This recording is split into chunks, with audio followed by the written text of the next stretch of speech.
If something is not working out to me, then I'm not going to suggest you to do that. Whatever the thing has helped me to learn English, that are the thing I'm going to tell you to do. Thumbnail ನೋಡಿದ್ರೆ ನಿಮ್ಗೆಲ್ಲ idea ಬಂದಿರುತ್ತೆ ಅದು ಯಾವುದು 3 points. ಆ 3 points ಗೊತ್ತಿದ್ರೆ ಸಾಕನ English ಕಲಿಯೋಕ್ಕೆ ಅಂತ. So ನಾನು ಆ 3 ಪಾಯಿಂಟ್ಸ್ ಹೇಳೋಕ್ಕಿಂತ ಮುಂಚೆ ನಾನು ಏನು ಹೇಳ್ತೀನಿ ಅಂತ ಹೇಳಿದ್ರೆ, ಫಾರ್ ಎಕ್ಸಾಂಪಲ್ ನಿಮಗೆ ಎಲ್ಲರಿಗೂ ಬಾಯ್ಸ್ ಆಗಿರಲಿ ಗರ್ಲ್ಸ್ ಆಗಿರಲಿ ನಮಗೆಲ್ಲ ಸ್ಕಿನ್ ಚೆನ್ನಾಗಿರಬೇಕು, ಹೇರ್ ಚೆನ್ನಾಗಿರಬೇಕು ಅಂತೆಲ್ಲ ಆಸೆ ಇರುತ್ತೆ ಅಲ್ವಾ.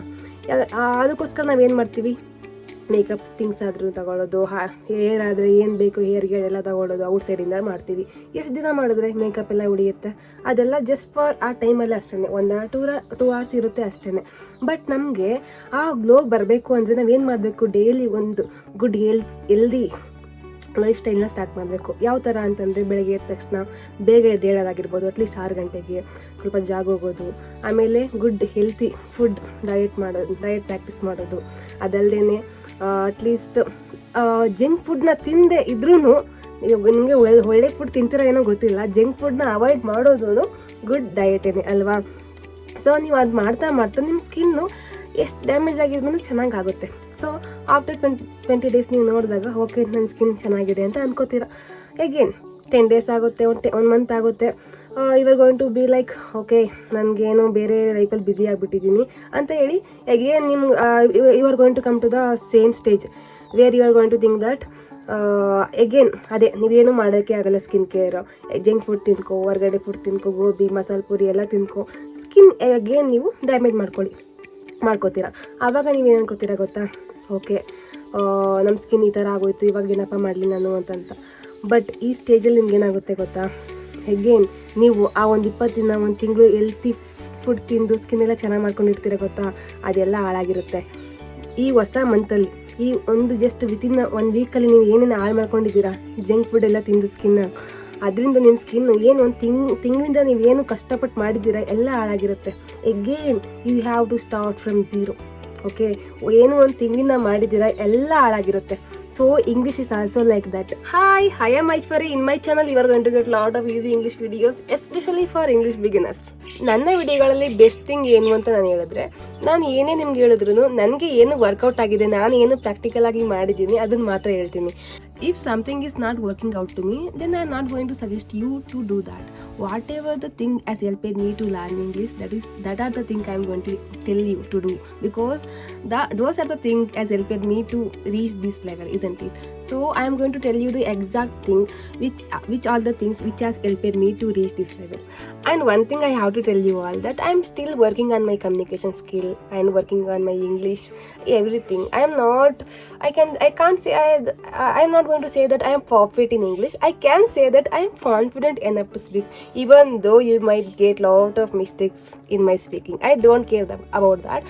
And what I can say is that I am confident enough to speak. That's it, because I really practiced a lot. I really give my heart to learn English. Even today also I am learning. If you find any mistakes, and yeah Aishwarya, you did mistake here and there, and if you let me know, I'm really very thankful to you, because you really made me correct today. That is how I feel when someone coming to me and tell me that yeah Aishwarya made mistake here and there. I am going to say thank you to them. That is what I am going to tell you all. If somebody tells you that yeah you made mistake here, just tell them that yeah thank you so much for your suggestion. I am going to correct my English. That is how you have to react. That's it. You should not make yourself embarrassed. You should tell them that yeah I make mistake, okay, thank you for your suggestion. That's it. And correct your English. That is how you have to speak. That is how English should be. Now coming to the matter, what are the 3 things that has helped me to learn English? Especially first one ಬಂದು listening. ಓಕೆನಾ, listening ಎಲ್ಲ ಮಾಡ್ಬೋದಲ್ವಾ, ಎಲ್ಲ ಟೈಮಲ್ಲೂ ಮಾಡ್ಬೋದು ನೀವು. So ನೀವೇನು ಮಾಡಿ ಅಂತ ಹೇಳಿದ್ರೆ, ಇಂಗ್ಲೀಷ್ಗೆ ಯಾವಾಗಲೂ ಶೆಡ್ಯೂಲ್ ಹಾಕೊಳ್ಳೇಬೇಡಿ ಲೈಫಲ್ಲಿ. ಓಕೆ 90 ದಿನದಿಂದ ನಾನು ಕಲ್ತ್ಬಿಡ್ತೀನಿ, ಅದಾಗ್ಬಿಡ್ತೀನಿ, ಅದೆಲ್ಲ ಬಿಟ್ಬಿಡಿ. Learning sorry as I told you before, ನಮ್ಮ ಸ್ಕಿನ್ ಕೇರ್ನ 20 days ಮಾಡಿ ಬಿಟ್ಬಿಟ್ರೆ ಆಗುತ್ತಾ? ನಮ್ಗೆ ಎಷ್ಟು ದಿನ ಚೆನ್ನಾಗಿರ್ಬೇಕು, ಯಾವಾಗಲೂ ಮಾಡಬೇಕು ಅದನ್ನ ಅಲ್ವಾ? ಅದಕ್ಕೆ ಕಲಿತಾನೆ ಇರ್ತೀವಿ. ಈಗ ಕನ್ನಡ ಲ್ಯಾಂಗ್ವೇಜಲ್ಲಿ ನಾವು ಪರ್ಫೆಕ್ಟ್ ಆಗಿದ್ದೀವಾ? ಇಲ್ಲ ಅಲ್ವಾ? ನಾವು ಎವ್ರಿ ಡೇ ಹೊಸದು ಕಲಿಯೋದು ಇದ್ದೇ ಇರುತ್ತೆ. ಇವನ್ ನಮ್ಮ ನೇಟಿವ್ ಲ್ಯಾಂಗ್ವೇಜಲ್ಲಿ ನಾವು ಇಷ್ಟು ಕಲಿಬೇಕು ಅಂತ ಇದ್ದಾಗ ಹೊಸ ಲ್ಯಾಂಗ್ವೇಜ್ ಇಂಗ್ಲೀಷಲ್ಲಿ ಎಷ್ಟು ಕಲಿಯೋದಿರುತ್ತೆ. ಸೊ ಇಂಗ್ಲೀಷ್ಗೆ ಶೆಡ್ಯೂಲ್ ಹಾಕೊಳ್ಳೋದು ಬಿಟ್ಬಿಡಿ. ನಾನು ಹೇಳೋದೇನು ಅಂತ ಹೇಳಿದ್ರೆ, ಎವ್ರಿ ಡೇ 10 ಮಿನಿಟ್ಸ್ ನಿಮಗೆ ಟೈಮ್ ಕೊಡಿ ಲಿಸ್ನಿಂಗ್ಗೆ. 10 minutes is not enough, at least 10 to 15 minutes time ಕೊಡಿ ಲಿಸ್ನಿಂಗ್ಗೆ, ಓಕೆನಾ?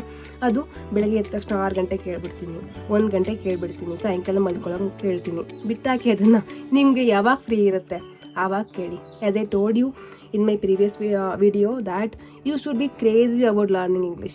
Crazy means crazy, okay? Sorry. Whenever you free, just put your earbuds into your ears and listen to any podcast. It could be podcast or it could be any videos on YouTube. Just listen to English, that's it. ಅದು Indian ಇಂಗ್ಲೀಷಲ್ಲೇ ಕೇಳಿ, that's very very better. Indian English ಯಾವ ಥರ ಅಂತ ಹೇಳಿದ್ರೆ normal ಆಗಿರುತ್ತೆ, ಎಲ್ಲ ಮೂಗಲ್ಲಿ ಮಾತಾಡೋದಿಲ್ಲ, ಎಲ್ಲರೂ ಬಾಯಲ್ಲೇ ಮಾತಾಡ್ತಾರೆ. ಸೊ ಆ ಥರ ಇಂಗ್ಲೀಷಲ್ಲೇ ಕೇಳಿ ನೀವು, ದಟ್ಸ್ ಎನಫ್. ಯಾವ ಥರ ಅಂತಂದರೆ at least 15 minutes it's not enough. At least ಮಾಡಿ 15 ನಿಮಿಷ, ಅದು ಯಾವ ಟೈಮ್ಲಾದರೂ ಮಾಡಿ. ಶೆಡ್ಯೂಲ್ ಹಾಕೋಬೇಡಿ. ಶೆಡ್ಯೂಲ್ ಹಾಕೊಂಡ್ರೆ ಏನಾಗುತ್ತೆ ಅಂತ ಹೇಳಿದ್ರೆ ನೀವು ಬೋರ್ ಮಾಡ್ಕೊಬಿಡ್ತೀರಲ್ಲ ಇಂಗ್ಲೀಷ್ನ ಕಲಿಯೋದನ್ನ. ಸೊ ನೀವು ಬೋರ್ ಮಾಡ್ಕೋಬೇಡಿ, ಇಷ್ಟಪಟ್ಟು ನಿಮ್ಗೆ ಯಾವಾಗ ಫ್ರೀ ಇರುತ್ತೆ ಆವಾಗ ಕೇಳ್ತಾ ಇರಿ ಅಷ್ಟೇ, ಓಕೆನಾ? ಸೆಕೆಂಡ್ ಪಾಯಿಂಟ್ ಏನು ಅಂತ ಹೇಳಿದ್ರೆ, ಥಿಂಕ್ ಇನ್ ಇಂಗ್ಲೀಷ್. ಹೇಗೆ ಥಿಂಕ್ ಮಾಡೋದು? ನಂಗೆ ಗೊತ್ತಿರೋದೇ ಕನ್ನಡ. ಸೊ ಕನ್ನಡ ಒಂದೇ ಗೊತ್ತಿರೋದು, ನನಗೆ ಇಂಗ್ಲೀಷಲ್ಲಿ ಹೇಗೆ ಥಿಂಕ್ ಮಾಡಲಿ ಅಂತ ಅನಿಸುತ್ತೆ ಅಲ್ವಾ? ನನಗೂ ಇದೇ ಥರ ಅನಿಸ್ತಾ ಇತ್ತು. ಬಟ್ ನನಗೆ ಏನು ರಿಯಲೈಸ್ ಆಯಿತು ಅಂತ ಹೇಳಿದ್ರೆ, ಥಿಂಕ್ ಇನ್ ಇಂಗ್ಲೀಷ್ ಅಂದ ತಕ್ಷಣ ನಮ್ಗೆ ಪ್ರತಿಯೊಂದು ಥಿಂಕ್ ಮಾಡೋದಕ್ಕಾಗಲ್ಲ, ಗೊತ್ತು. ಬಟ್ ಸ್ಮಾಲ್ ಥಿಂಕ್ ಮಾಡಿ. ಯಾವ ಥರ ಅಂತ ಹೇಳಿದ್ರೆ, ನಿಮಗೆ ಮರ, ಗಿಡ, window, door, my father, my sister, ಈ ಥರ ಗೊತ್ತಿರುತ್ತೆ ಅಲ್ವಾ? ಇಷ್ಟು ಗೊತ್ತಿಲ್ಲದೆ ಅಂತ ಯಾರು ಇರಲ್ಲ, ನಿಜ ಹೇಳಿ, ಓಕೆನಾ? ಸೊ ಈ ಚಿಕ್ಕ ಥಿಂಗ್ಸಲ್ಲಿ ಯಾವ ಥರ ಸೆಂಟೆನ್ಸ್ ಮಾಡಬೇಕು ಅಂತ ತಿಳ್ಕೊಳ್ಳಿ ಸಾಕು. ಕಮಿಂಗ್ ವೀಡಿಯೋಸಲ್ಲಿ ನಾನು ಯಾವ ಥರ ಸೆಂಟೆನ್ಸ್ ಫಾರ್ಮೆಟ್ ಮಾಡಬೇಕು, ಎಸ್ಪೆಷಲಿ ಫಾರ್ ಬಿಗಿನರ್ಸ್ಗೆ, ಓಕೆನಾ? ನೀವು ಏನಾದರೂ ಅಡ್ವಾನ್ಸ್ ಲೆವೆಲ್ ಇದ್ದರೆ ಬೇಡ. ಯಾರು ಬಿಗಿನರ್ಸ್ ಇದ್ದೀರಾ ಅವ್ರಿಗೆಲ್ಲ ನಾನು ಯಾವ ಥರ ಸೆಂಟೆನ್ಸ್ ಫಾರ್ಮೆಟ್ ಮಾಡಬೇಕು ಆ ಥರ ವೀಡಿಯೋಸ್ ಹಾಕ್ತೀನಿ. ಸೊ ನಾನು ಏನು ಹೇಳ್ತೀನಿ ಅಂತ ಹೇಳಿದ್ರೆ, ಸಣ್ಣ ಪುಟ್ಟ ವಿಷಯ ಯಾವ ಥರ ಅಂದರೆ, what are there in front of me. Okay, in front of me there is one tree is there and my sister is doing something. Okay, I am making one video for my YouTube channel. My another sister is in their house, and my father has gone to. Okay, now I made mistake here. My father has gone to somewhere else. That is how you have to think in English. These are the things you know, right? Your father, your mother, and this is newspaper. I am reading newspaper. What is there here? Okay, this lady is here. She is wearing white color saree. This is how you have to think in English. Okay, you don't feel that your English is poor. Okay, think that you know lot of things. Yes, I know lot of things. That is how you have to think. Then only you are going to think that yes, I know lot of English. I am going to make sentence out of it. So now I am able to speak English. That is how you are going to think. Okay, when you are get that confidence, then you are going to realize that how much how much English you know. Okay, ನೀವು ಯಾವಾಗ ಮಾತಾಡ್ತೀರಾ ಆವಾಗ ನಿಮಗೆ ಗೊತ್ತಾಗೋದು, okay I know lot of English, but till today I don't know that I know this much English. Okay, what I suggest you is, whatever English you know, whatever English, it could be very small words, use it. Are you using it? That matters. Open the window. Are you using it? Just ask yourself, don't ask anyone. Just ask yourself that are you using that? Open the window, close the window, open the door, close the door, come here, go there. Are you doing this? No, right? Just no. I know, because I also used to do those things only. So what I am telling you is, do that. Daily practice English, natural English. Understand what I am saying? Natural English only you have to speak.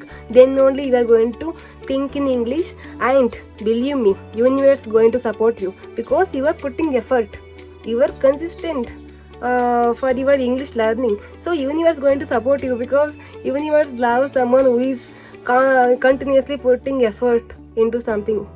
Understand. So ಇವಾಗ ನಿಮಗೆ ಸದ್ಯಕ್ಕೆ door open ಮಾಡು, close ಮಾಡು ಅದು ಗೊತ್ತಾಗಿರುತ್ತೆ. But ನೀವು daily practice ಮಾಡ್ತಾ ನಿಮಗೆ ದೊಡ್ಡ ಸೆಂಟೆನ್ಸ್ ಫಾರ್ಮೇಟ್ ಮಾಡೋದೆಲ್ಲ ಗೊತ್ತಾಗುತ್ತೆ. ಓಕೆನಾ? That is how English, that's it. So ನಾನು ಏನು ಹೇಳಿದೆ ಇವಾಗ ಅದನ್ನು ಪ್ರಾಕ್ಟೀಸ್ ಮಾಡಿದೆ. ನಿಮ್ಗೇನು ಗೊತ್ತು ಅದು ಮಾತ್ರ ಮಾಡಿ. ನೀವು ಕಮೆಂಟಲ್ಲಿ ಹೇಳಿ ನನಗೆ, ನೀವು ಇಷ್ಟು ದಿನ ಮಾಡ್ತಾ ಇದ್ರಾ ಸ್ಮಾಲ್ ಥಿಂಗ್ಸ್ನ in front of your siblings, in front of your friends you are speaking or not. Like, come here, can I get your pen, can you borrow me that, I want to eat something, can you come with me for that restaurant, like that. Are you speaking with your friends? Just put comment on this video if you are doing or if you are not doing. If you are not doing, please do that from today itself. That is my biggest suggestion. It is going to work out like anything. Okay, and for me also it worked. I always think in English. What is there, what is happening in front of me, and what I did yesterday, and where I went yesterday, and what are the things I did yesterday. I'm going to just recall today. Okay, this is, and even if I get time, no, I'm going to do writing also. But I don't suggest you to writing. If you have that much of time, you can do. But what I tell you, just think in English. You don't have to put any cost for this. Think in English. This is going to work out without giving any effort, without putting lot of money also. You don't have to put any money, right? So do that. Last point, but not the least, that is very very very important. ಏನು ಅಂತ ಹೇಳಿದ್ರೆ speaking. ಓಕೆನಾ? ಇದು ಯಾವ ಥರ ಆಗುತ್ತೆ ಅಂತ ಹೇಳಿದ್ರೆ, ನೀವು ಕಷ್ಟಪಟ್ಟು ಅಡುಗೆ ಮಾಡಿರ್ತೀರ, ಬಟ್ ಕೊನೆಗೆ ನೀವು ಟೇಸ್ಟೇ ಮಾಡಲ್ಲ ಅದನ್ನು. ಏಕೆಂದರೆ ಮರೆತು ಬಿಡ್ತೀರ, ಬೇರೆ ಕೆಲಸದಲ್ಲಿ ಬ್ಯುಸಿ ಆಗಿಬಿಡ್ತೀರ ಲೈಫಲ್ಲಿ. ಎಷ್ಟು ಕಷ್ಟಪಟ್ಟು ಮಾಡಿರ್ತೀರ ನೀವು ಅಡುಗೆನ, ಬಟ್ ನೀವು ಮಾಡಲ್ಲ. ಪುನಃ ಬರ್ತೀರಾ ತಿನ್ನಬೇಕು ಅಂತ, ಬಟ್ ಏನಾಗಿರುತ್ತೆ, ತಿನ್ನೋಕ್ಕೆ ಆ ಒಂದು ಫುಡ್ಡು ಯೋಗ್ಯವಾಗಿರಲ್ಲ, ಎಲ್ಲ ಹೋಗ್ಬಿಟ್ಟಿರುತ್ತೆ. ಸೊ ಇದು ಹಾಗೇನೆ, ನೀವು ಕಷ್ಟಪಟ್ಟು ಲಿಸ್ನಿಂಗ್ ಅಂತೆ, ರೀಡಿಂಗ್ ಅಂತೆ, ರೈಟಿಂಗ್ ಅಂತೆ ಎಲ್ಲ ಮಾಡಿರ್ತೀರಾ. ಇಷ್ಟು ನಾಲೆಡ್ಜ್ ಇರುತ್ತೆ ತಲೆಯಲ್ಲಿ, ಯಾರು ಹೇಳಿದ್ರು ಟಕ ಅಂತ ಅರ್ಥ ಮಾಡ್ಕೋತಾ ಇರ್ತೀರಾ, ಬಟ್ ಮಾತಾಡಿದ್ರೆ ಮಾತ್ರ ಬೇ ಅಷ್ಟೇ. ಸೊ ಈ ಥರ ಮಾಡ್ಕೊಬಿಡಿ ನೀವು. ಯಾಕೆ ಹೇಳ್ತಾ ಇದ್ದೀನಿ ಅಂತ ಹೇಳಿದ್ರೆ, ಕಷ್ಟಪಟ್ಟು ಮಾಡಿದ್ದೀರಾ ಅಲ್ವಾ, ಇದೆಲ್ಲ ಕಲ್ತಿದ್ದೀರಾ. So the main thing why you have been doing is for speaking, isn't it? So ಇದನ್ನಂತೂ ನೀವು ಮರಿಲೇಬೇಡಿ. ಮಾತಾಡಿ ಡೈಲಿ. ನಾನು ನಿಮ್ಗೇನು ಹೇಳೋದು ಅಂದರೆ, 10 ನಿಮಿಷ ಮಾತಾಡಿ, 5 ನಿಮಿಷ ಮಾತಾಡಿ ಅಂತ ಹೇಳಲ್ಲ. ನೀವು ಕಷ್ಟಪಟ್ಟು ಮಾಡ್ತಾ ಇದ್ದೀರಲ್ವ, ನಿಮಗೆ ಇದರಿಂದ ತುಂಬ ಇಂಪಾರ್ಟೆಂಟ್ ಇದೆ ಅಲ್ವಾ, ಮಾತಾಡಿ. 20 ನಿಮಿಷದಿಂದ ಅರ್ಧ ಗಂಟೆ ಮಾತಾಡಿ. ಯಾರೂ ಸಿಗಲಿಲ್ವಾ, ತುಂಬ ಆ್ಯಪ್ಸ್ ಫ್ರೀಯಾಗಿ ಸಿಗುತ್ತೆ. ಎಕ್ಸ್ಪ್ಲೂಯೆನ್ಸಿ, CV. ನಾನು ಯೂಸ್ ಮಾಡೋ ಟೈಮಲ್ಲಿ CV ಆ್ಯಪ್ ಎಲ್ಲ ಫ್ರೀ ಇತ್ತು. ಇವಾಗಲೂ 30 ಮಿನಿಟ್ಸ್ ಫ್ರೀ ಇದೆ ಅಂತ ಅನ್ಕೋತೀನಿ. ತುಂಬ ಅಪ್ಲಿಕೇಶನ್ಸ್ ಇವೆ. If you want me to make videos on those applications also, let me know in the comment. I'm going to do that also. So ನೀವು ಪ್ರಾಕ್ಟೀಸ್ ಮಾಡಿ ಇಂಗ್ಲೀಷ್ನ 30 ಮಿನಿಟ್ಸ್. ಯಾರ ಜೊತೆ ಆದರೂ ಮಾತಾಡಿ, ಏನಾದರೂ ಮಾತಾಡಿ. ಕೊನೆಗೇನು ಆಗಲಿಲ್ವಾ, ಏನಾದರೂ ಬುಕ್ ತಗೊಂಡು ಜೋರಾಗಿ ಓದಿ. ಯಾವ ಥರ ಅಂತಂದರೆ, as if you are speaking with yourself, or as if you are speaking with someone else. Or if you don't have anyone, just go to your room. If you don't have room also, go in front of mirror and talk with yourself as if you are speaking with someone. These are the 3 things which has helped me to learn English, and I would suggest you guys to do these things, because even today also I do these things. And whenever I free, I listen to podcast, I talk with myself, I talk with my sister, all things, whatever things I could know, I'll do that. So do practice English every day. Don't care about your mistakes. Do practice. And if you want me to make any videos on particular topic, you can suggest me on a comment, and I really appreciate that. And see you in my next video. Tata, bye bye.